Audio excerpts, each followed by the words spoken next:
Quelle est la méthode de calcul de l'impôt sur les revenus locatifs d'un bien qu'on loue en meublé et qu'on déclare au régime réel? C'est ce qu'on va voir dans cette petite démo à travers notre logiciel. Mais d'abord, quand on parle de déclarer au régime réel, il y a bien le mot réel.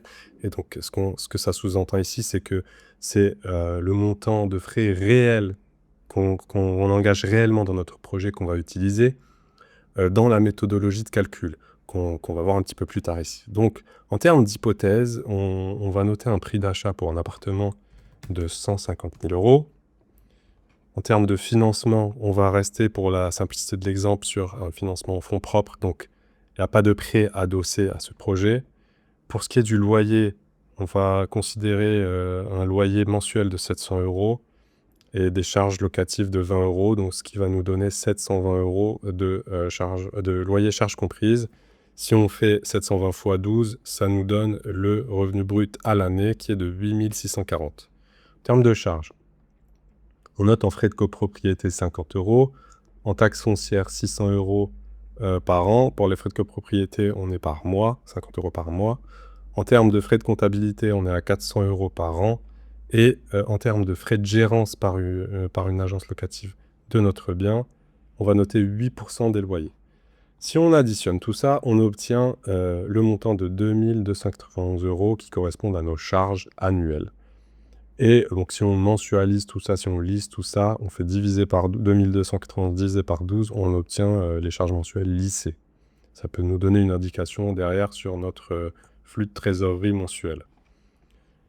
Pour la partie fiscalité, on va, comme on a dit, sélectionner le régime de déclaration LMNP au régime réel. On va ignorer pour l'instant la partie défiscalisation et amortissement. On verra ça dans d'autres exemples. Le taux marginal d'imposition, ça dépendra de vos revenus globaux, salaires, etc. Et globalement, si vous gagnez plus de 29 000 euros en termes d'ordre de grandeur, on est à 30% de taux marginal.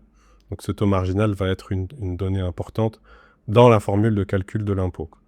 Donc on va pouvoir, avec ces hypothèses, faire un prévisionnel de notre impôt. Donc on va aller dans le détail du calcul. Hop, on obtient notre prévisionnel sur 25 ans. Et donc ici, on voit qu'on a une imposition dès la première année. Cette imposition est à hauteur de 2 997 euros due. Donc on voit ici une stabilité à travers les années. Pourquoi? Parce qu'on n'a pas mis d'hypothèse d'évolution du prix du loyer ou d'hypothèse d'évolution du prix des charges. Donc ici, forcément, les résultats vont être stables à travers le temps. Donc ici, si on regarde le détail, on va avoir les étapes du calcul. Donc, on retrouve en première ligne les revenus, donc 8 140 euros qui correspondent au loyer. Dans la formule, on va déduire les charges, donc 8 140 moins les charges récurrentes ici qui sont de 2 291.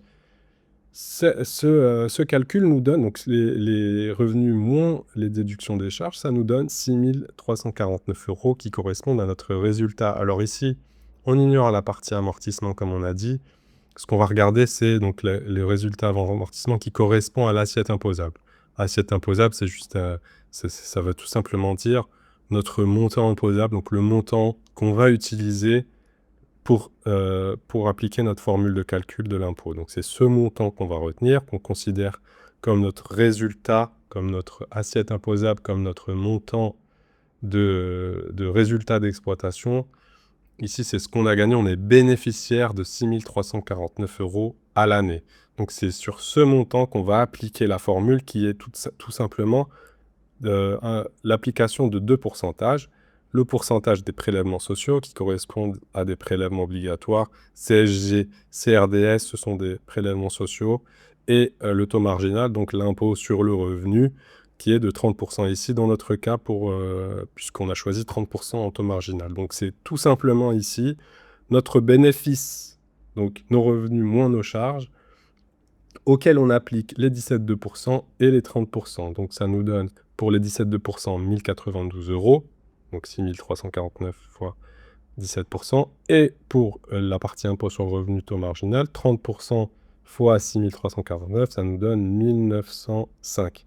On fait ces deux montants, 1092 plus 1905, ça nous donne l'impôt sur le revenu, 2997. Voilà tout simplement la méthodologie de calcul de l'impôt sur le revenu quand on déclare au réel et qu'on déduit nos frais.